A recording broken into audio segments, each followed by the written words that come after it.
Hi, welcome to the tutorial on data exploration, target variable part 2. Now by the end of this tutorial, you will be able to explain what an outlier is, identify outliers mathematically, create a box and a whisker plot in Python to identify outliers. First, let's understand what an outlier is. An outlier is a data point that is distant from the other data points. Its value lies outside the usual range of rest of the values in the data and hence the term outlier. For better understanding, let's plot a scatter plot for our target variable sale price with row IDs on x-axis. For that, we write the code and also we must remember to import the matplotlib library before plotting the graph.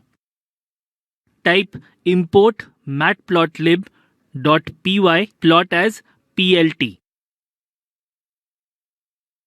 plt.scatterx equal to raw housing data id, comma y equal to raw housing data sale price. This scatter plot is nothing but the visual representation of all the values of the sale price variable in our dataset, where each dot represents a data point for sale price. From the graph, you can see that some data points are quite distant from the rest of the data points, so looks like this variable contains some outliers. It is important to note that outliers need not mean only usually high values. If there are data points which have much lower value than the rest, those are also outliers, though we are not able to see any such outliers in our graph at the moment. Also, there could be data points whose absolute values are within the range, but when viewed in context of other information or variable, that data point may be an outlier. For example, let's say hypothetically, if the scatter plot between two variables, say x and y, came out as shown on the screen. Now as you can see, the absolute value of this data point with value 3000 is within the range of the overall values for y variable, which ranges between 0 to 5000. However, it is still an outlier as it is distant from rest of the data points with similar values of the x variable. So remember that in the strictest sense, outlier means a data point that is distant from rest of the observations. Though in this training, we would be looking at only those outliers whose values are very different when compared with the rest of the data points of the same variable itself and not in context of another variable.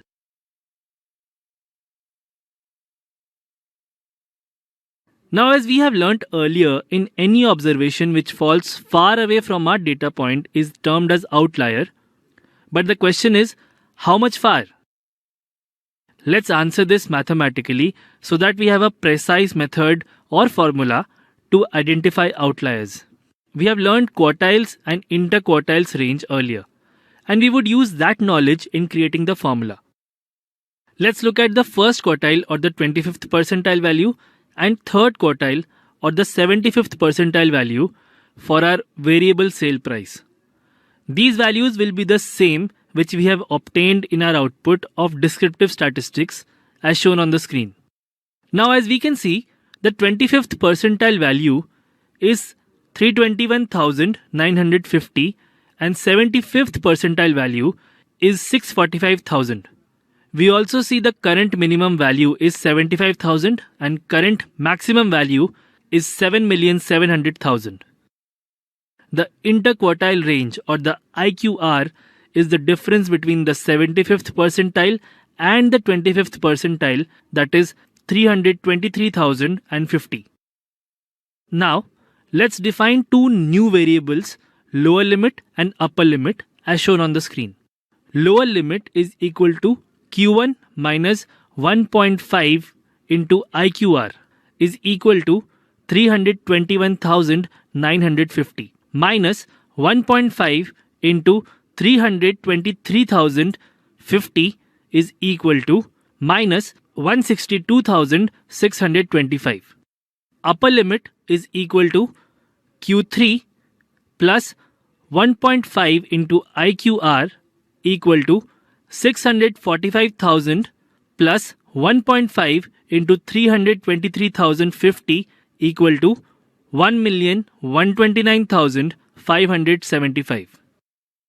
Now we see that the lower limit comes out to be lower than the minimum value, and since we would not have any data point in our dataset lower than the minimum value, it would make sense to restrict the lower limit to minimum value.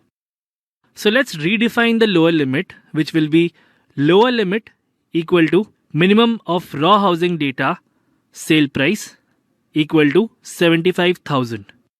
On the other hand, we see that the upper limit is 1,129,575, which is lower than the maximum value of sale price of 7.7 million and hence is okay.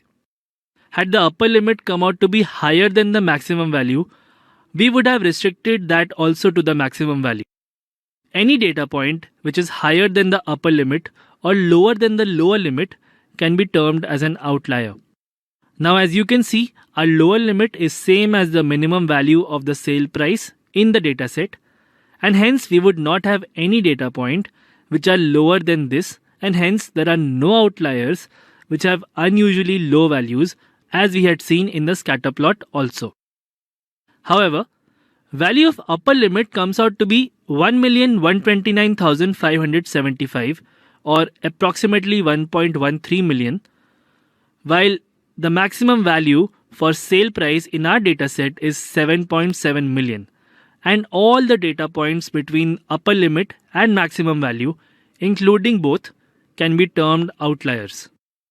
So, there are outliers with unusually high values as we had seen in the scatter plot also. Now it will be easier to understand all of this in a box and whisker plot as shown here. As we can see in the chart above, all the data points beyond upper limit can be termed as outliers. Here is a question for you now. Go back to the high value observations we had seen while eyeballing the top 10 and the last 10 rows and decide which of those can be termed outliers and why.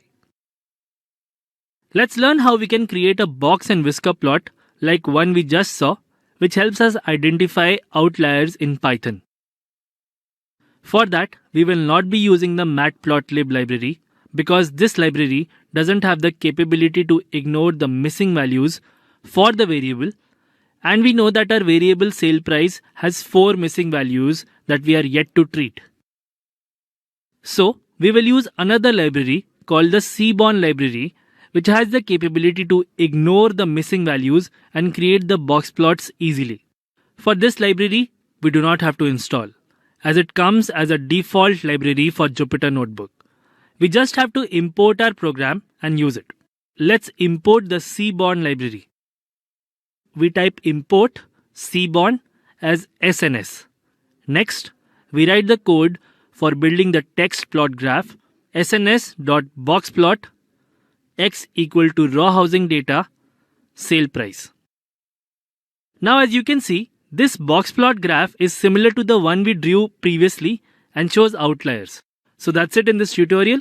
In the next tutorial, we will discuss why outliers occur and how do they cause problems in analysis and modeling.